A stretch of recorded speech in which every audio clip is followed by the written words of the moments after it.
While Alexander was still young, the issue of succession was always a background concern for any monarch.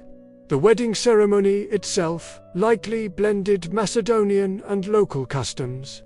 Arrian describes a traditional Bactrian or Sogdian ritual where a loaf of bread was sliced in two by Alexander with his sword, and he and Roxana each tasted a piece, symbolizing their union. This was followed by feasting and celebrations. However, the marriage was not universally popular among Alexander's Macedonian troops and officers.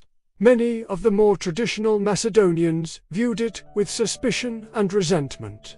They were proud of their own Hellenic heritage and looked down upon barbarians, even highborn ones. They feared that Alexander was becoming too Orientalized, adopting Persian customs and elevating Iranians to positions of power at their expense. They may have preferred him to marry a Macedonian noblewoman or a Greek princess. To keep the royal line pure, some may have also seen it as a sign of Alexander distancing himself from his old companions. Figures like Craterus, who represented a more conservative Macedonian faction, were reportedly less than enthusiastic.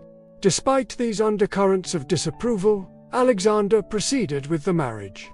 Roxana became his queen and accompanied him on his subsequent campaigns, including the invasion of India. She would eventually bear him a posthumous son, Alexander IV Egos, though their personal relationship, beyond the initial attraction, is not extensively detailed in the sources and may have had its complexities. Given the cultural differences and the pressures of Alexander's constant campaigning, the marriage to Roxana was a pivotal moment in Alexander's evolving imperial policy. It was a clear indication that he did not intend to rule the vast Persian Empire merely as a foreign conqueror imposing Macedonian dominance. Instead, he was attempting to create a new, hybrid form of kingship, one that incorporated and respected local elites and traditions. This policy of fusion, while strategically astute, would also be a source of ongoing tension and conflict within his inner circle and army, contributing to some of the later crises of his reign, such as the Priscinesis controversy and the Opis mutiny.